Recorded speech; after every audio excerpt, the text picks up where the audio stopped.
Hello, everyone, and welcome to the next edition of the Innovation North Speaker Series. I'm Liz Miller. I'm a postdoc here at Innovation North, and we're very happy to have you all here with us today. Innovation North is a community of researchers that seeks to solve organizational and ecosystem challenges. We partner with businesses, nonprofits, and governments to co-create novel solutions to complex challenges. We're based at Ivey Business School at the University of Western Ontario, which is located on the traditional territories of the Anishinaabeg, Haudenosaunee, Lenapehoik, and Chinootan nations. Innovation North Speaker Series invites experts, either academics or practitioners, or sometimes both, to share their experiences and perspectives on topics related to systems innovation. I'm so excited to introduce today's speaker, Josephine Sassen van Meer. Josephine is currently the scientific lead for Systems Innovation Program at TNO in the Netherlands. She has a background in cognitive psychology and expertise in mental resilience, and she's dedicated her scientific career to systems thinking and transdisciplinary collaboration. Together with her team, she is developing the Unlock System Transitions methodology, which you'll hear about more shortly.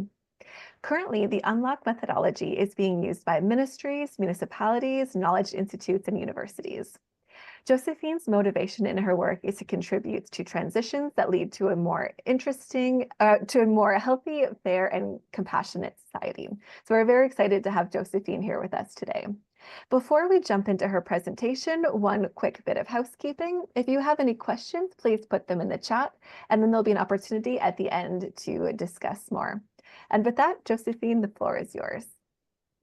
Thank you. Thank you so much, Liz. Thank you for the opportunity to be a guest on your for Innovation North. My name is Josephine Sassen. I work for TNO. That's a company in the Netherlands, which is probably unfamiliar to many of the people here. The mission of TNO is to create impactful innovations for the sustainable well-being and prosperity of society.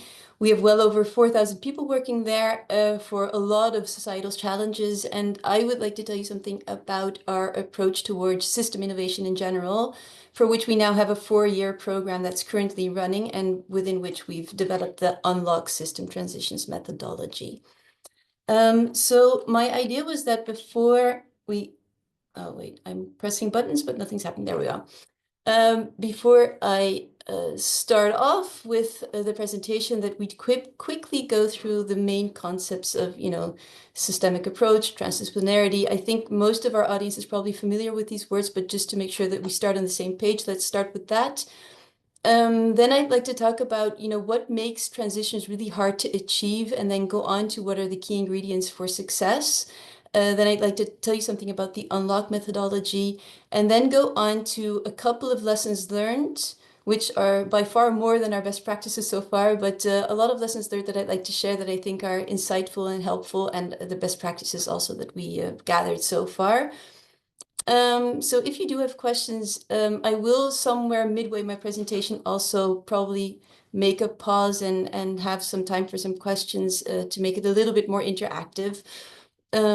So please don't hold on to them too long if you feel like you can't, because there will be an opportunity to ask the questions shortly.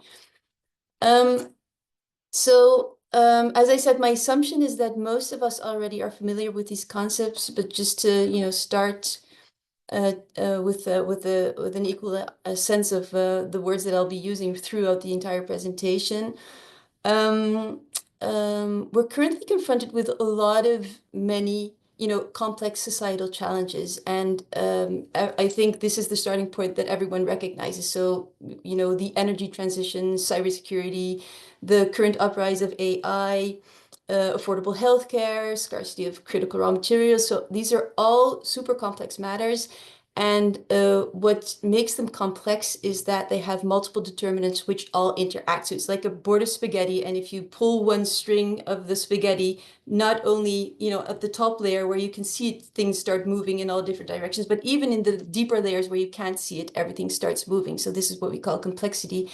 And the problem with complexity is that it has so many feedback loops that it's just never predictable. Unwanted and unintended consequences can emerge over time. So what the approach towards complexity is a systemic approach.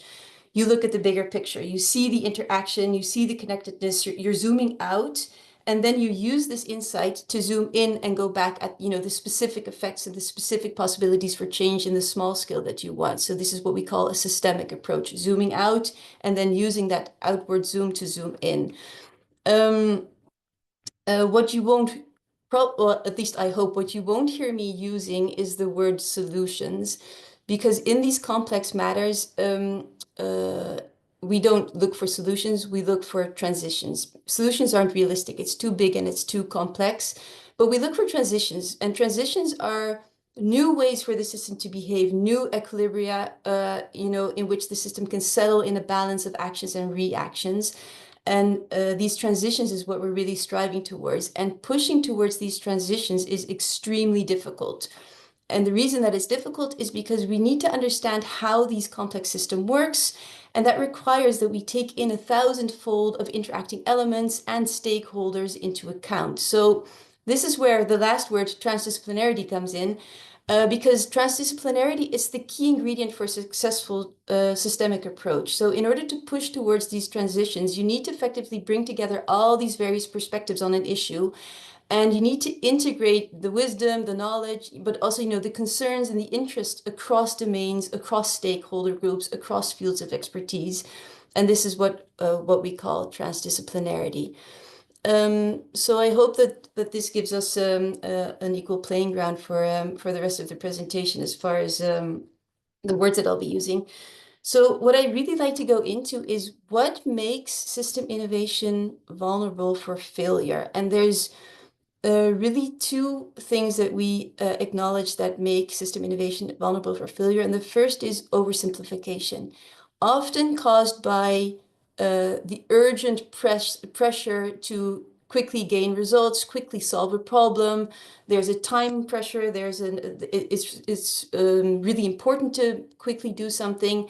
And so what happens is complexity is oversimplified, and we rely on symptom relief and management, hoping that either the problem will go away, or that the problem isn't your problem anymore, but maybe the next person's problem a little bit further away in time. So this is one of the vulnerabilities of complexity when we try to look at it systemically.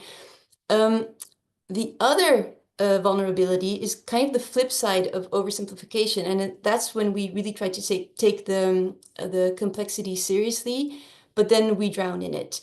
So I've seen this happen a lot of the times. We want to take the complexity seriously, but all these different perspectives, all these different takes on the situation, they lead to endless debates, either fun or not so fun, but often ending up in clashing opinions, seemingly irresolvable conflicts, and eventually we give up.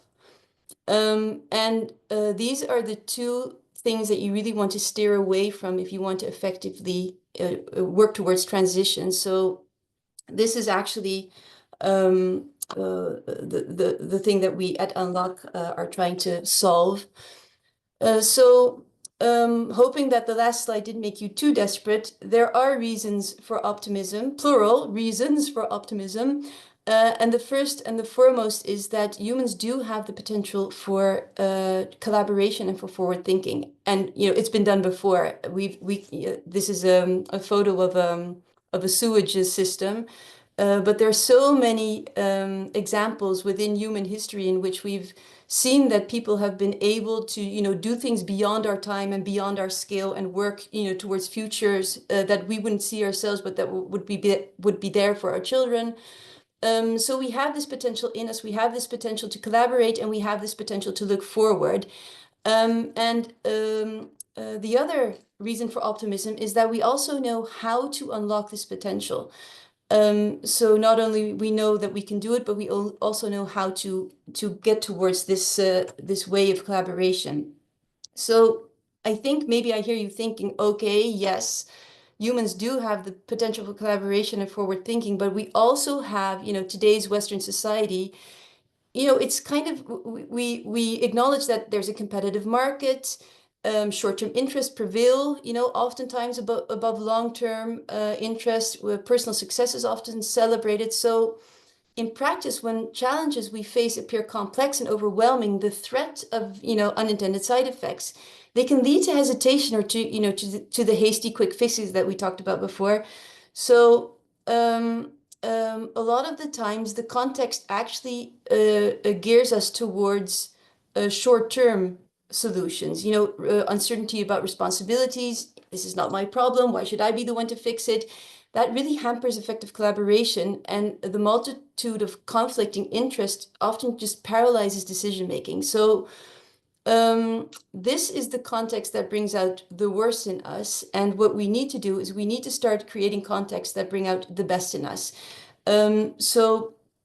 This calls for an approach that, brings out and nurtures humanity's potential for collaboration and forward thinking, and a method that helps to understand the complexity and see where the best leverage points are that can initiate change. And this is why we developed the Unlock methodology. There's two things that I think are really important when we talk about integrating perspectives, because as we said, and as I think most of the audience is already very, very familiar with, integrating perspectives is super important if you want to collaborate in a transdisciplinary fashion and if you want to solve complex problems. So there's two main ingredients that we work with when we integrate perspective, and it's important to realize that one's perspective is determined by these two ingredients. So one is the angle and the other is the lens. We offer, in the Unlock methodology, we offer angles from which we shed a light on the system. So we look at the system from a specific angle, say, for example, the angle of, who are the actors in the system. But at the same time, we acknowledge that not that everyone who's invited to look through that angle will see something different. So let's take, for example, a healthcare system. If we were to look at a healthcare system as a complex system, then a doctor will, when we ask him, who are the actors and who are the players in the system, will have different views on who those people are than maybe the management of the hospital, or maybe the patients, or the investors, or the insurance companies, or the food industry, or you can even ask the tobacco industry if you want to get the whole system into the equation. And everyone who you who you ask to look through a specific angle will see something different. So that's what we call a lens. The lens is the idea that even though we're looking through the same angle, we all see something different because we interpret the truth of what we see differently. So we tend to think that systemic thinking happens in our own mind. So we tend to think that it happens like in the pointed stars that you see. If you were to see this as a star, that it happens, in the minds of the people. But the true system thinking doesn't happen in the pointed edges of the star. It happens right in the middle. So it happens right in the blank space where all these perspectives come together. And the complexity of this is that no one in the middle is an expert and no one in the middle is a decision maker. And this is what makes system thinking so tough. So this is why the Unlock methodology, it has a central philosophy, and it's don't look at the world, look at your lens. And what we mean by this is as follows. We mean that systems thinking, it's not self-evident. So there's this common misconception that all you need to do is just put a bunch of smart and motivated people together, and that they will integrate their knowledge and their perspectives for better system understanding magically. And that actually never, ever works that way. So systemic thinking, it really requires skill, it requires mastery, it takes practice, it takes self-reflection, it takes curiosity, and perhaps most of all, the ability to stand on the edge of the unknown. So system thinkers understand that, that what they see and what they understand when they look at the system, that's not an objective truth, but that it's colored by their own pair of eyes.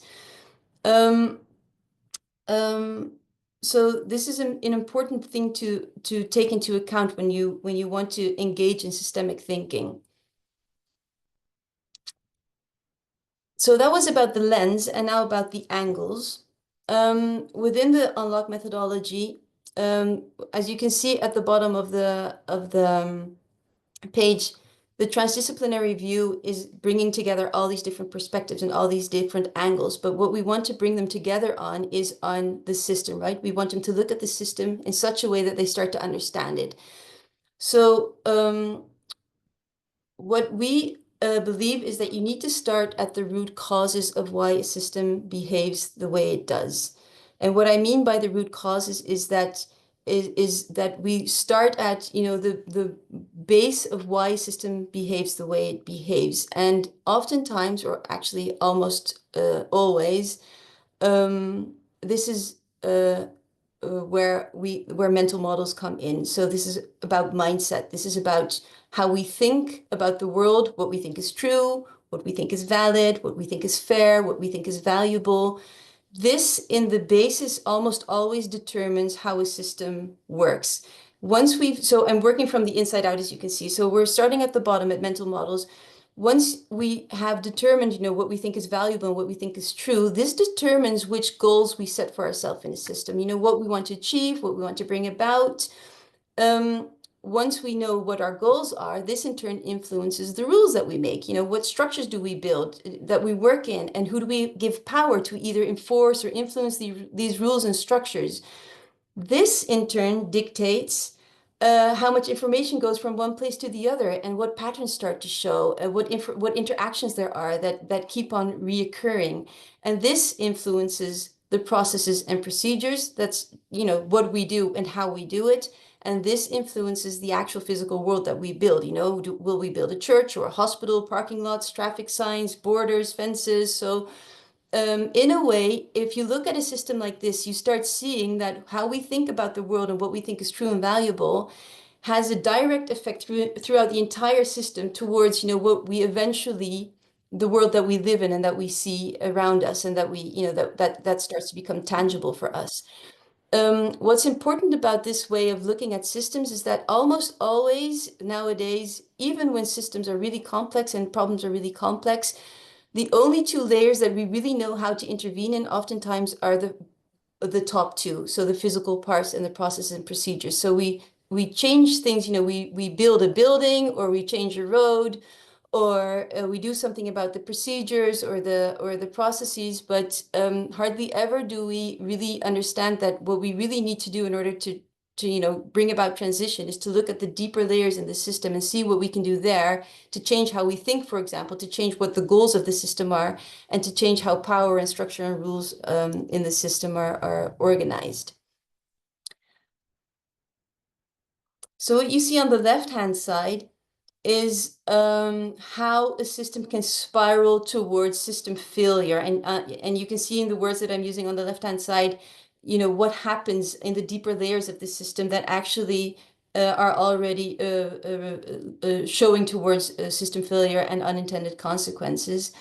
So these are like the causes and mechanisms that spiral us towards the world that we don't really want to. Whereas on the right-hand side, I'm showing you the angles that we can use in the unlock methodology that can help to find effective leverage points. So they're related. So if you, on the right-hand side, you see, for example, in the bottom, finding root causes, deep drives, and biases. So if you can look at the deeper levels, if you can take angles in the deeper levels of the system, if you can look at, you know, the paradoxical tension fields where values are you know, geared towards each other. If you can find really good ways out for these deeper layers in the system, these are your leverage points towards transition. So this is what we do within the unlock methodology. We look in the deeper layers with this transdisciplinary view, and we try to work, you know, towards the transition that is wanted. So I think by now you're starting to think, okay, this sounds very theoretical, but what does it look like in practice? So this is what it looks like in practice. Often we have like 8 to 12 people in a room. Not so much in rooms though. Often, well, at least we use floors, we use walls, we go outside. And as you can see, this is often a really creative process. The group is facilitated by two facilitators. One is the system practitioner, who is all about the angles. So who guides the group through all the different systemic angles, how do we look at this system? How do we understand the system? And one is the system coach, and the system coach is all about the transdisciplinary process. So how do we work as a team towards a mutual understanding that exceeds, and goes beyond everything that every individual can understand or know by themselves. And the pair of them guide the whole, we call it a systems table. We use 3 times 3 days. Most of the times we do some pressure cookers as well, in which we do shorter and more compromise, smaller sessions. And one of the key ingredients that we think is really important is that we always integrate the content and the interaction. So while we're working on the content of the actual problem, we're always continuously working on the transdisciplinary skills. So it's always like interwoven into the program, so that we're always doing both at the same time. Maybe by now, I'm not sure. Have there been any questions so far? Is this time for a break for questions, or can we continue? There's one question in the chat about whether, actually, there's a couple of questions in the chat. So I think now would be a good time to answer these. Okay, sure. Shall I open the chat, or is some? I can read them to you. So Thank you. the I don't first see the question, chat. yeah, Zoom can be Okay. a bit Yeah. tricky. So the first one is about whether you're defining transdisciplinarity as different than interdisciplinarity. Yeah. Yeah. Shall I do them one by one? Yeah. Theoretically, yes, there's a difference between transdisciplinary and interdisciplinary, and I think the theoretical background is that we call it transdisciplinary if you also involve, let's say, the work floor, or the actual place, like the actual citizens and people that are actually involved in the system as well. Whereas we call it interdisciplinary if we leave that part out. So if it's not so much really based within the actual world where we're looking at the problem, but more in an academic way when we do it interdisciplinary. But I'm not. We could call it interdisciplinary as well. I wouldn't be offended at all. Right, sounds good. And then there's one other question in the chat right now. Someone is asking, aren't the upper layers also informing the lower layers? So I guess on the leverage point. Ah, Yeah. yes, of course. Yeah, of course, that's a good question. Thank you for that one. Not so much a question, but a remark, but it's very true. So yeah, the upper layers do inform the lower layers as well. So there's an interaction between every layer all the time, and it doesn't really matter what layer you start in. For maybe for people who aren't, there we go. So these are the layers that so yeah, it's true. So it goes from bottom to top, but also from top to bottom, and each layer informs each other layer. Yes. And then one Yeah, more, a couple yeah, questions just sure, popped into the chat. If you want to take maybe these next two, and then we can keep going. sure. So the next one is, what are the indicators that a new equilibrium has been reached? Oh, wow, that's a very good question.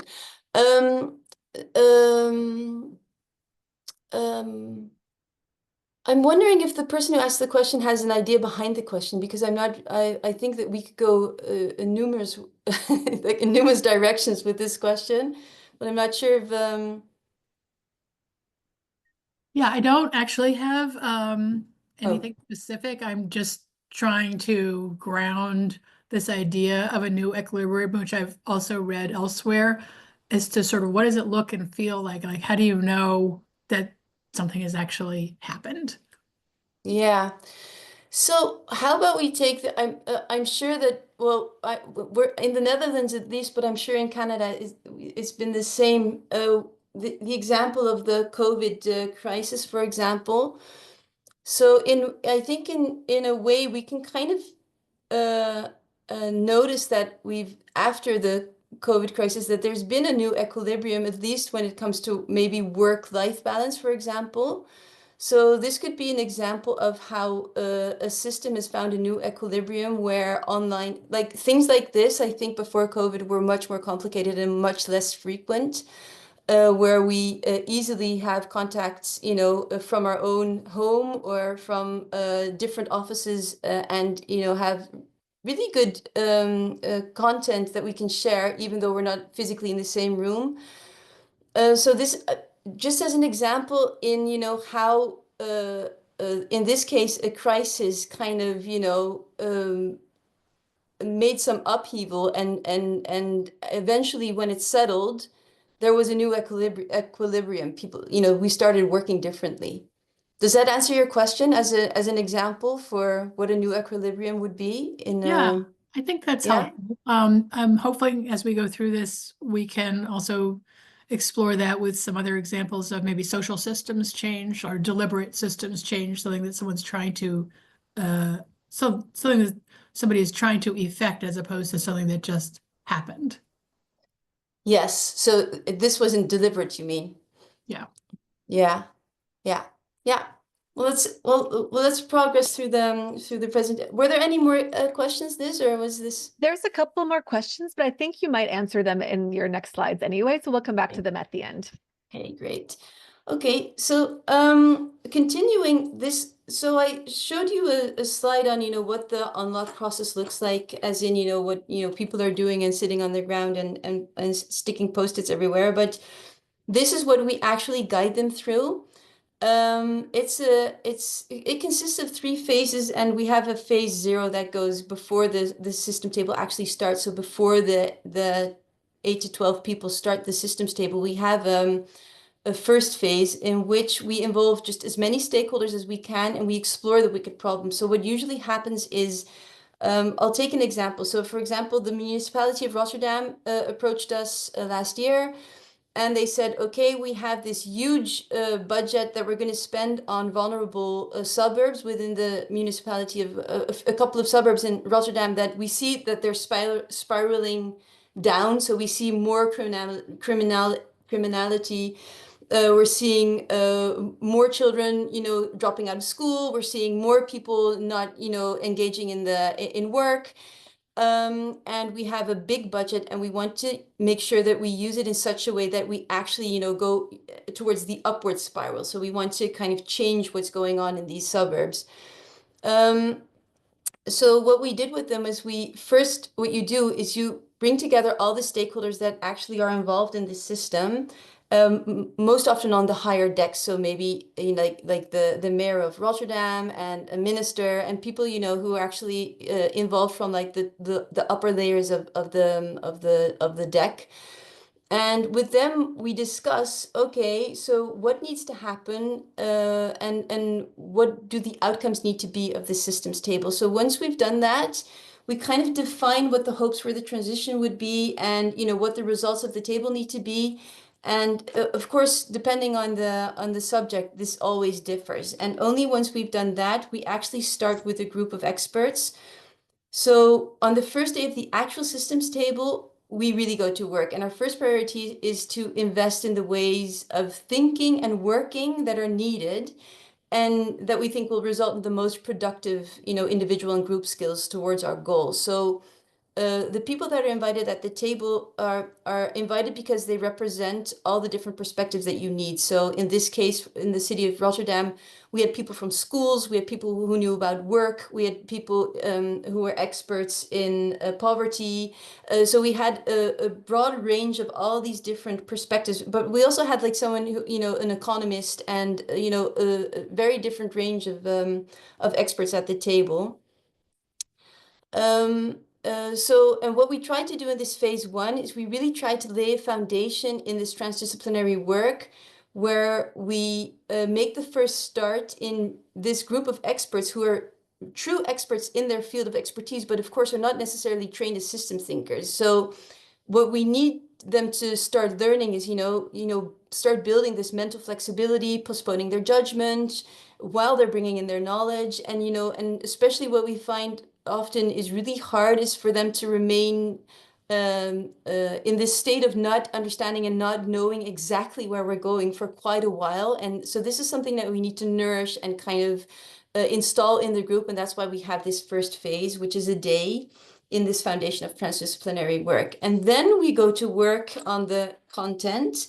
And we never stop working on transdisciplinary work, as I said before, but now we really start in phase 2 in like exploring the system through the layers that I showed you before. So these angles that we use, we look at root causes, we look at paradoxical tension fields, we look at recurring patterns in the system that are all like under the water surface, all deeper layers in the system, but that have very that often give rise to very interesting leverage points, very interesting points in the system where you feel like, oh, if we can intervene here, if we can place an intervention here, then we really know that we're kind of, that we're in a place where the system will really start changing and where transition is really possible. So this is what happens in phase 2, and then we move on to phase 2 is 4 or 5 days, just to give you an idea. And then in phase 3, we gather all these insights and all these leverage points that we gained in phase 2, which are often plentiful. And then we start developing transition paths. So we ask ourselves, so what set of interventions would be worthwhile to put together? And we start puzzling them together. And we test these paths on their viability. So every time we puzzle together a set of intervention, we ask ourselves, is it realistic? Who are the stakeholders? Who will be doing what? Is it reasonable that they will be doing that? Who has power? Who has legitimacy? Who has urgency? So every time we kind of really look at the set of interventions and see if they are plausible and if they will be effective. And that way we design ways that have the promise in them to ignite transitions within the system. So these ideas are then presented at the launch, and that often is done with the same group of stakeholders that was involved in the very first phase, in phase 0. So this group of people that have gone through like an intensive trajectory together, they report back to the group that set them to work in the first place. And then the ideas that what they came up with can be really used. And in the case of the city of Rotterdam, that's exactly what happened. So the insights that came from this table really had to do with a lot of the insights were about, okay, if we invest in this type of, interventions, and a lot of them had to do with schooling, then we're gonna see in the long run, we're gonna probably get the best results. And that's what they gave back to the people that were involved in phase 0. And they happily used it, and now they're implementing it in their scheme as we speak. So this is what the unlock process looks like. Moving on to a couple, now maybe if there's questions about this, because after this I want to go into lessons learned. I'm not even sure where we are in time. Half hour, right? Yeah, so we're fine. Yeah, there are some questions. Friedhof, do you want to, because you have a couple of questions, do you want to just unmute and ask your questions directly? Sure, I can. I was curious, is this a model or approach linear, or are there moments where you would go back in a phase? Maybe you have an example of what that would look like. Yeah. So the approach is linear in a sense that we take them through the process of these phases, but what you see happening in practice is, of course, for example, we're looking at recurring patterns in the system, and we've already covered the root causes, but then all of a sudden, looking at these patterns, we say, hey, what are the root causes of this pattern? And then we loop back to, whatever the insights were from a couple of days before, or sometimes weeks before. So there is some looping back and going back and forth, and the same happens in phase 3, where we start puzzling together interventions and we start puzzling together transition paths, and then all of a sudden we see, wait, there's a blank spot. We need to go back. We need to see there's another paradoxical tension field that's below this that we need to examine in order to really get a grip on what's happening here and how we can best intervene. So even though it's a linear process, we do allow for looping forwards and backwards within the table. Yeah. Does that answer your question? Yes, thanks. And then there was one more earlier question asking to describe ecologies of transformations, which this slide did, and also asking for an example. So could you give just some concrete example of what an ecology of transformation can look like? Yeah, so what we call an ecology of transformations is that at the first phase in phase 3, before we start really making the transition paths, is that we start puzzling together, we call it an ecology, but all the interventions, all the transformations that we feel are really worthwhile that came from phase 2. So what happens in phase 2 a lot is all these perspectives come together and we start digging in the deeper layers of the system. And people have like epiphanies, they have insights, they have sudden ideas. Oh, wait, what if? And so we jot that down, of course, and we note everything, we log everything. And then when we move on to phase 3, the first question we ask is, take one or two of these insights, of these things, these places in the system where you feel like if we start turning this knob, we really feel like, we have a place where we can get the rest of the system in motion. And start puzzling an ecology of transformations around that idea. So make, make an ecology, make a set of all these types of different interventions that you feel will support each other, help each other. And we do that. If you know the lever of Donella Meadows, then that's helpful. But in the process, we ask them to look at the layers that I showed you, like the mindset, the goals, and we ask them to think of interventions in at least each of these layers. So if you have, for example, an idea that it would be a great intervention to say, for example, pass a law that forbids something or that imposes a tax or something, if that's your starting point, then building an ecology around it would mean that you say, okay, but what needs to change in the mindset in order for that law to, be enforced better or live by better? What needs to happen in the layer of goals, and how can we use interventions in each of these layers of the system in order to really support this transition that we have in mind? Does that answer the question of the person who asked it? Yeah, it does. So from what I'm seeing, and that was my question, it's kind of like different scenarios. It's kind of like Yeah. what you're trying to get at. Okay, that's great. Thank Yeah, you. and the idea is that we make a lot of ecologies because oftentimes it's not so hard to think of all these ecologies, but we start throwing away a lot of these ecologies once we go towards these transition paths, because that's, where we start testing, okay, if you want to pass a law, that means these people need to be on board. Is that likely to happen? No? Okay, boop. Let's fix that, or let's choose another ecology. So what happens is we have like a big bulk of ideas, a big bulk of ecologies, and while we go towards transition paths, we lose a lot of the stuff that we can't use, and we keep whatever stays alive and seems viable. Okay, thank you. I'll continue with some lessons learned. So as I said, this is the unlock methodology. We started using it while we were still learning, how to do it. So this was a process in which we were doing it and learning and, integrating everything that we learned and making a better version afterwards.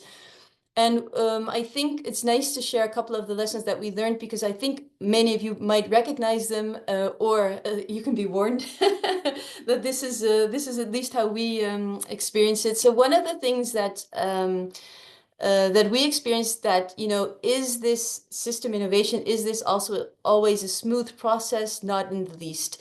And I think one of the things that makes it really hard oftentimes is that at first, when we start talking to many of our, our partners who have systemic issues, like the ministries or other governmental departments, at first they're always really enthusiastic. They hear about this methodology, they think, great, this is going to give me perspective, this is going to give me insight, I'm going to understand my problem, and I'm going to have, action potential towards, what we're going to do. And then comes, meeting 2 and meeting 3, and then they're really into it. And then all of a sudden they realize, but wait a second, this is going to cost me time and good people, because I'm going to need to put some experts at the table. It's going to cost time. They're going to need to clear their agendas for a couple of days. That's going to be tough because they're all, really busy and really important. So somewhere along the process of, working towards this table, almost always we go into the place where they say, they don't say it like this, but basically they say, can we please have this without having to invest time and effort? And of course, that's not possible. So that's really one of the lessons that we learned the hard way, that even though people are eager to, approach their problems systemically, it's still really a hurdle to actually invest time. So we're slowly coming to realize that it's not so much it's hardly ever the financial investment of a systemic approach that hurts, but it's the investment of time. It's the perseverance, it's the self-discipline that makes it really courageous investment. But the good news is that you reap what you sow. So what we say often is you need to slow down in order to speed up.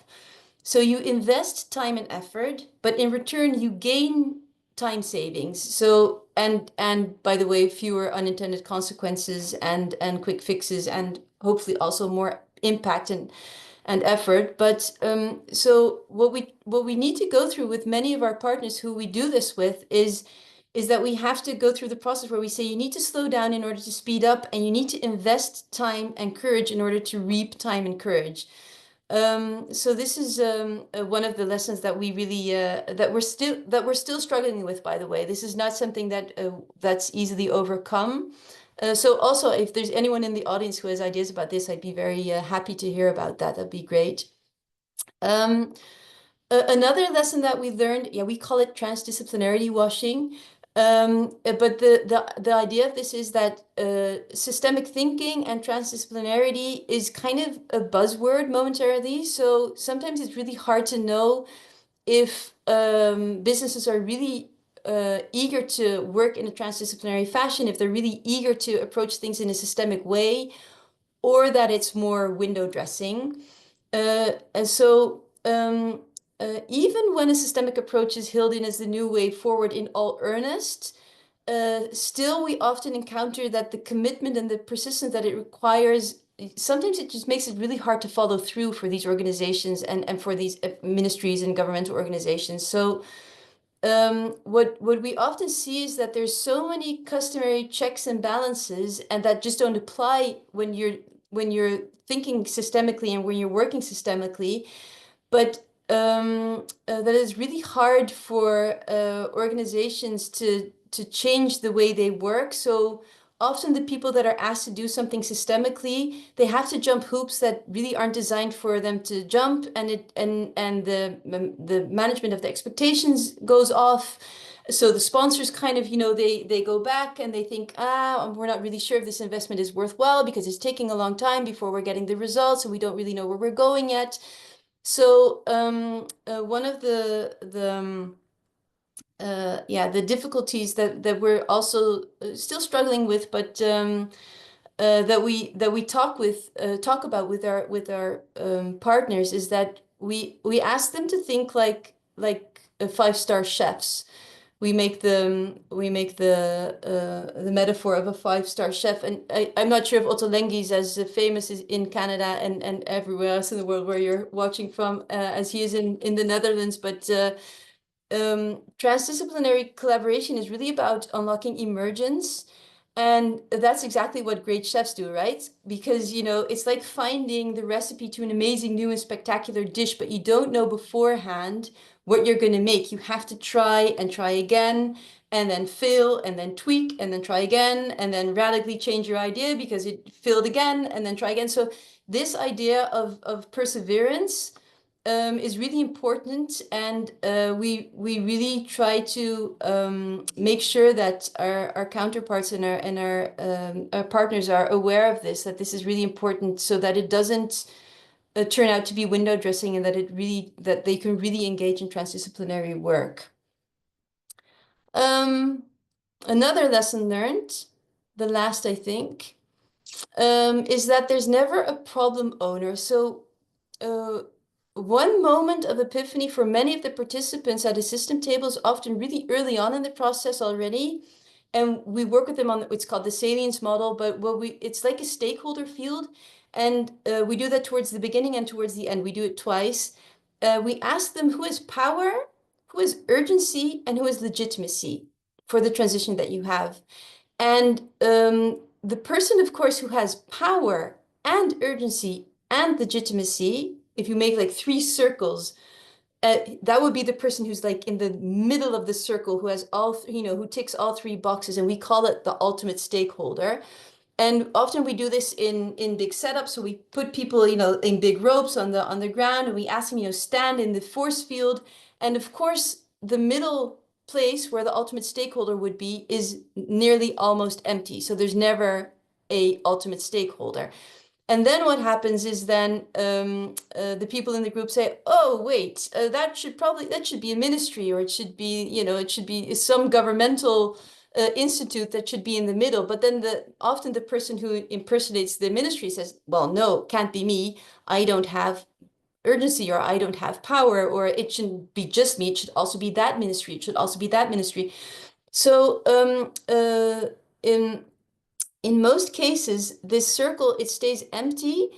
And that's a problem, because that means that there's no one who's going to who's going to be the main initiative taker for the transition, who's going to be the main person who says, I'm going to do this no matter what.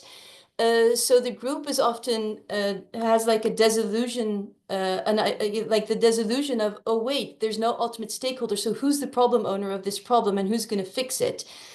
So the invisible leader and the main stakeholder is almost never a person or an organization.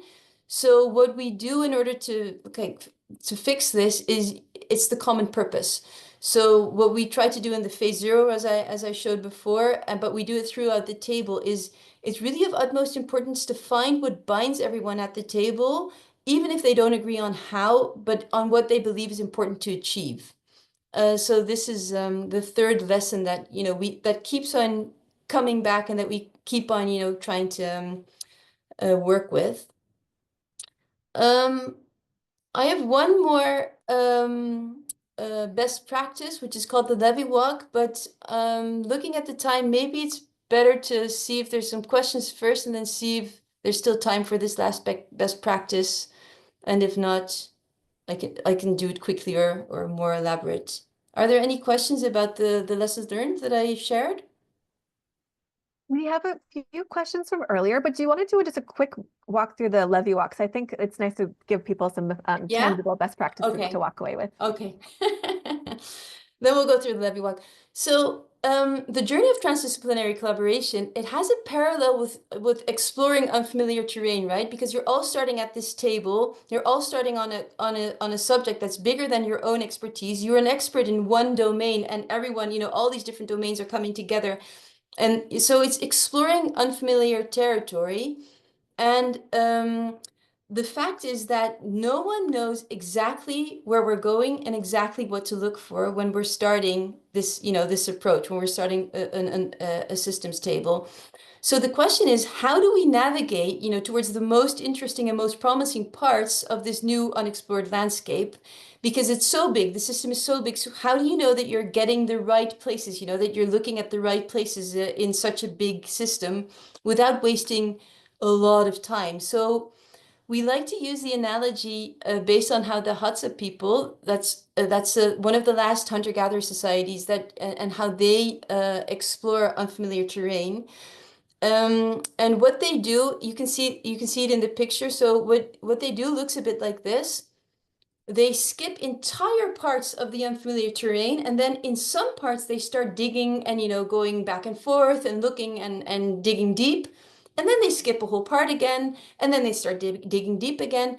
So it seems really random, right? This pattern seems really random. But what was interesting about this, why it even has a name, is that they found that, for example, bees or sharks, when they're discovering unfamiliar terrain, they do the exact same thing. They also do a levee walk. So they also skip entire parts of the system and then, start digging in places. So apparently it's like an intuitive way to go through unfamiliar terrain And what makes it work is because, and this is true for the Hadza people, but this is also true, and it's true for the sharks and the bees, but it's also true for the people at the system table.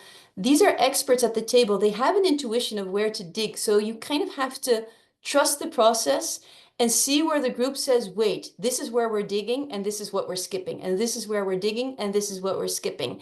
And using this analogy of the levee walk does help also, because a lot of scientists, especially, they kind of have the idea that they want to systematically go through the entire system. So they don't want to skip anything. They want to, comb out the entire system.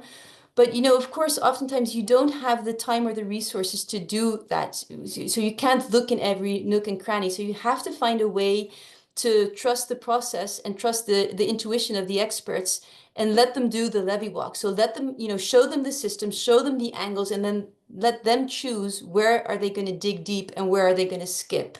So that's one of the best practices that I wanted to share.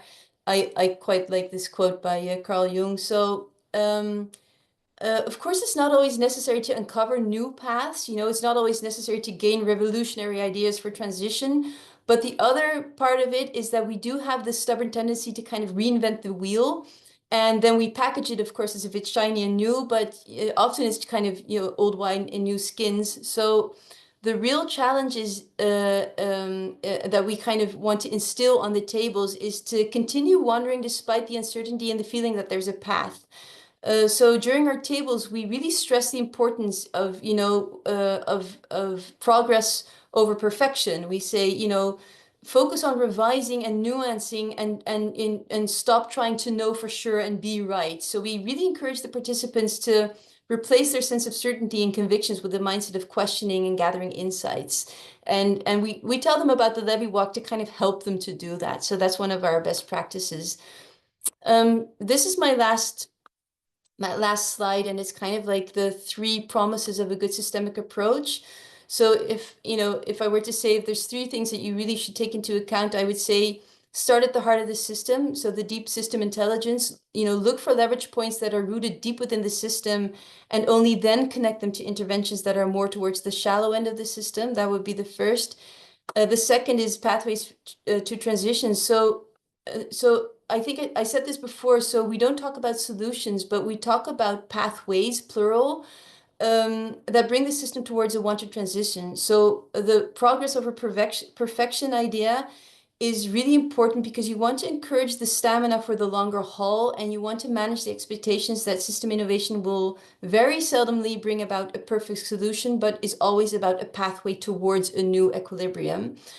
And the third is invest in the capability to work and think in a transdisciplinary fashion. So, going into a systemic approach without transdisciplinary rigor and stamina and also, kind of and the competencies is not a good idea. So individually and as a collective, you'll just be more successful if you have these disciplined worth ethics that you share and that you remind each other of. And the payoff is also that once you've mastered these skills, that you can take them with you for life. So even in, the next collaboration or the next group that you work in, you'll gain speed because you know how to work in this fashion. So at one point, it's going to help you in other collaborations as well. Yeah, this was what I was willing to share. I like closing with this. I think this is a beautiful strophe in a poem because it reminds us that, in real life, there's no absolute truth and there's no perfect approach. And that's really what I think that systemic thinking is about. I think systemic thinking really invites us to see the bigger picture and to see that everything's always in motion. So that instead of, holding on to how things used to be or how it should have been or how we want it to be in the future, we can kind of learn to ride the waves and move along with the currents, knowing that, the essence of water and clay is that it flows and that it changes shape all the time. So it's more like a philosophical approach to systemic thinking, but this is how I like to look at it, at least. Yeah, open for questions still in the last 6 minutes. Yeah, we have a few more questions in the chat. So one of them asks if you're using theories of change to think through and select intervention options and map the possible transition paths. Yeah, the short answer is yes. We use a lot to make it a little bit more elaborate. We use for this methodology. I'm still making the inventory to publish it, but we used over 20, maybe 30 different approaches to systemic thinking that we all integrated them. We used so many. We used theory U. We used design thinking. We used so many different theories, and we borrowed from each and one of them in order to put this together. So a lot of this is a lot of hard work from other very smart people who already developed theories, and we kind of made it into one new methodology.